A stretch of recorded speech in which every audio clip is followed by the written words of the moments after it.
SP ఎదుట మాజీ deputy mayor Nityananda Reddy లొంగిపోయారు. లాయర్తో పాటు జిల్లా ఎస్పీ కార్యాలయానికి వచ్చిన ఆయన లొంగిపోయారు. అయితే పెద్ద దస్తగిరి హత్య కేసులో నిత్యానందరెడ్డి నిందితుడిగా ఉన్నారు. దీంతో పోలీసులు ఆయన అరెస్ట్ చేసి మరో చోటుకు తరలించారు. మొదట కోర్టులో లొంగిపోతాడనే సమాచారంతో అక్కడికి పోలీసులు భారీగా మోహరించారు. ఇప్పటికే ఈ కేసులో సుమారు 11 మందిని పోలీసులు అరెస్ట్ చేశారు. ఇదే అంశానికి సంబంధించి ఎక్స్క్లూజివ్ ఫీల్డ్ రిపోర్ట్ మా కరెస్పాండెంట్ సుధీర్ అందిస్తారు. సుధీర్.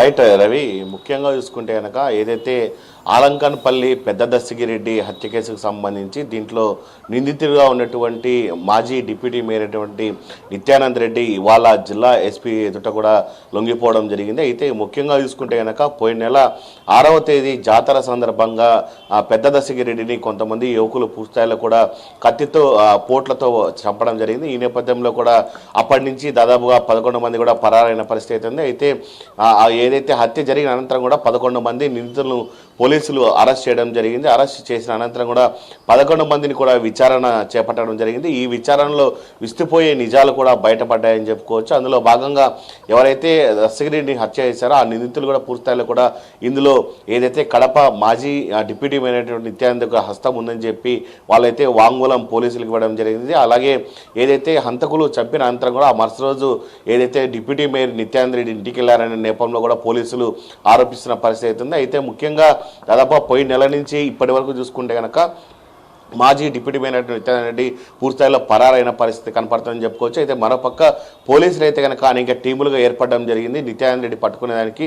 కానీ ఆయన ఆచూకీ తెలియడంతో కూడా పూర్తిస్థాయిలో ఇవాళ అయితే కనుక తనకు సంబంధించినటువంటి లాయర్ నాగిరెడ్డితో స్వయంగా ఆయన అయితే కనుక ఏదైతే లాయర్కి సంబంధించినటువంటి కారులోనే పూర్తిస్థాయిలో ఎస్పీ ఆఫీసులోకి వెళ్ళడం జరిగింది. ఎస్పీ ఆఫీస్కి వెళ్ళిన అనంతరం కూడా ఈ కేసుకు సంబంధించినటువంటి అధికారులు ఎవరున్నారో వాళ్ళకైతే కనుక నిత్యానంద రెడ్డిని అప్పగించడం జరిగింది. అయితే సదరు ఆ అధికారులు పూర్తిస్థాయిలో కూడా నిత్యానంద రెడ్డిని ప్రత్యేక వాహనంలో ఎక్కించుకొని ఎస్పీ కార్యాలయం నుంచి కూడా ఏదైతే ఒక సుదూర ప్రాంతానికి కూడా వెళ్ళడం జరిగింది. అయితే అక్కడి నుంచి కూడా నిత్యానంద రెడ్డి మళ్ళీ తీసుకొచ్చి కడప చించోక్ పోలీస్ స్టేషన్లో పెట్టడం జరిగింది. దాదాపుగా ఉదయం నుంచి ఇప్పటి వరకు కూడా ఏదైతే నిత్యానంద రెడ్డి కేసుకు సంబంధించిన ఫైల్ అయితే కనుక ఇప్పటికీ రెడీ చేస్తున్న పరిస్థితి అయితే దాదాపుగా ఇవాళ రాత్రికి ఏదైతే జడ్జి ముందర నిత్యానంద రెడ్డి హాజరుపరిచే అవకాశాలు ఉన్నాయని చెప్పి పెద్ద ఎత్తున ఉన్న పరిస్థితి అని చెప్పొచ్చు. మరోపక్క ఏదైతే నిత్యానంద రెడ్డికి సంబంధించిన లాయర్ నాగిరెడ్డి కూడా మీడియాతో మాట్లాడడం జరిగింది.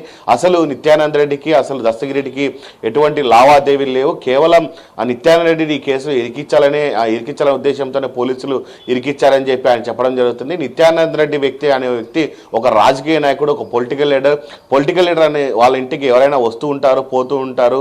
అలాంటిది ఎవరైనా వస్తే కనుక వచ్చిన వాళ్ళందరికీ కూడా కేసు నమోదు చేయాల్సింది పోయి ఎవరో వచ్చారు ఎవరో పోయారనే దానిపైన కూడా ఇలా కేసులు నమోదు చేయడం విడ్డూరం అని చెప్పి ఆయన కూడా మాట్లాడడం జరిగింది. ఖచ్చితంగా 24 గంటల్లో కూడా పోలీసులు నిత్యానంద రెడ్డిని ఆ కోర్టులో హాజరుపరచాలి, ఖచ్చితంగా హాజరుపరుస్తారు, ఖచ్చితంగా కోర్టులో కూడా తమ వాదనలు వినిపిస్తామని చెప్పి లాయర్ నాగిరెడ్డి చెప్పడం జరిగింది. ముఖ్యంగా ఇప్పటికే మనం చూసుకోవచ్చు నిత్యానంద రెడ్డిని ఏదైనా చించోక్ పోలీస్ స్టేషన్లో పూర్తిస్థాయిలో కూడా ఈ కేసుకు సంబంధించి ఎందుకు ఈ హత్య జరిగింది ఏంటి అనే దానిపైన కూడా పోలీసులు విచారిస్తున్న పరిస్థితి కనుక చెప్పుకోవచ్చు. దాదాపుగా ఉదయం 11:40 కూడా నిత్యానంద రెడ్డిని ఎస్పీ ఆఫీస్ నుంచి తీసుకెళ్లడం జరిగింది. అక్కడి నుంచి ఏదైతే చించోక్ పోలీస్ స్టేషన్ కూడా ఇప్పటి వరకు తీసుకురావడం జరుగుతుంది.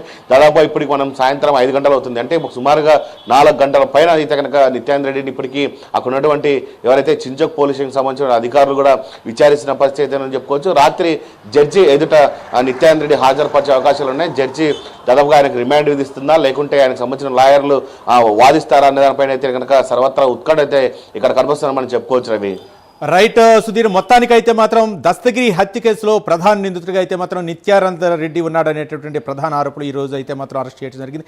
ఏంటి అంటే గతంలో జరిగినటువంటి చరిత్రను కనుక ఒకసారి పరిశీలిస్తే వైసీపీ నాయకులు అయితే మాత్రం నిత్యానంద రెడ్డిని కావాలని ఒక రాజకీయ కక్షతోటి అరెస్ట్ చేశారని ఆరోపిస్తున్నారు. ఏంటి వైసీపీ శ్రేణులు ఎలా స్పందిస్తున్నారు?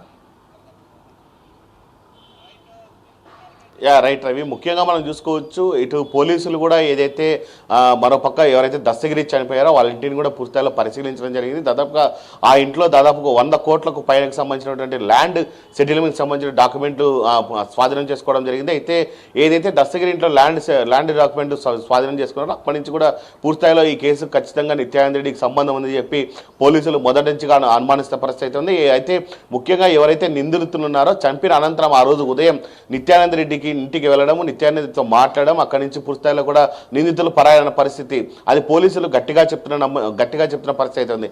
అయితే ఇప్పుడు మనం చూసుకుంటే కనుక ఈరోజు నిత్యానంద రెడ్డి లొంగిపోయిన అనంతరం కూడా లాయర్ అయితే కనుక ఒకటే చెప్తున్నాడు, ఇన్ని రోజుల పాటు పారిపోవడం ఏంటి, ఈరోజు నా దగ్గరికి వచ్చాడు, ఖచ్చితంగా నేనే స్వయంగా జిల్లా ఎస్పీకి అప్పగించడం జరిగింది, ఖచ్చితంగా దీన్ని పోరాడతాను, ఖచ్చితంగా ఫైట్ చేస్తానని చెప్పి ఆయన కూడా చెప్పడం. అంటే ఒక రాజకీయ నాయకుడి ఇంటికి ఎవరైనా వస్తూ ఉంటారు, పోతుంటారు, ఏమైనా చేస్తుంటారు, అలాంటిది కేవలం ఎవరైనా వస్తే కనుక వాళ్ళు వచ్చిన ప్రకారమే కేసులు కడతారంటే లాయర్ చెప్పడం జరిగింది. ఈ నేపథ్యంలోనే ఈరోజు కోర్టులో ఇదే బేస్ చేసుకొని, ఈ పాయింట్ అనే బేస్ చేసుకొని ఖచ్చితంగా నిత్యానంద రెడ్డి తరపున అయితే కనుక లాయర్ కూడా మాట్లాడే ప్రశ్నలు కూడా పెద్ద ఎత్తున కనపడతాయని చెప్పి వైసీపీ నేతలు కూడా మొదటి నుంచి చెప్తూ వస్తున్నారు. ఏదైతే కుటుంబ ప్రభుత్వం వచ్చినప్పటి నుంచి కూడా ఖచ్చితంగా ఇక్కడైతే కనుక వైఎస్ఆర్ కాంగ్రెస్ పార్టీ నేతలు టార్గెట్ చేస్తూనే ఎవరైతే లీడ్లో ఉన్నారో వాళ్ళందరినీ కూడా ఖచ్చితంగా ఇరికించే ప్రయత్నంలో భాగంగానే ఇవన్నీ కూడా చేస్తున్నారని చెప్తున్నారు. ఆ నేపథ్యంలోనే నిత్యానంద రెడ్డిని కూడా ఇరికించేందుకు ఈ కేసులో ఖచ్చితంగా ఈ హత్య కేసును ఆయనకు అడ్డించారని చెప్పి అటు కడప ఎంపీ అవినాష్ రెడ్డి కావచ్చు, మరోపక్క ఎవరైతే మాజీ డిప్యూటీ అమ్జద్ బాషా కావచ్చు, అలాగే జిల్లా అధ్యక్షుడు రవీంద్రనాథ్ రెడ్డి కావచ్చు, వీళ్ళందరూ కూడా మొదటి నుంచి కూడా చెప్తున్న పరిస్థితి ఉంది. ఖచ్చితంగా కేవలం నిత్యానంద రెడ్డి కేసులో ఇరికిచ్చారనే పదాన్ని అయితే కనుక ఖచ్చితంగా వాళ్ళు చెప్తున్న పరిస్థితి అయితే ఉంది. అయితే ఇవాళ రాత్రి లోపల ఆయనకు బెయిల్ వస్తుందా, లేకుంటే దాదాపు రిమాండ్కి వెళ్తాడా అనే దానిపైన కూడా సర్వత్రా ఉత్కంఠ అయితే కనపడుతుంది. Ravi, right, thank you Sudheer.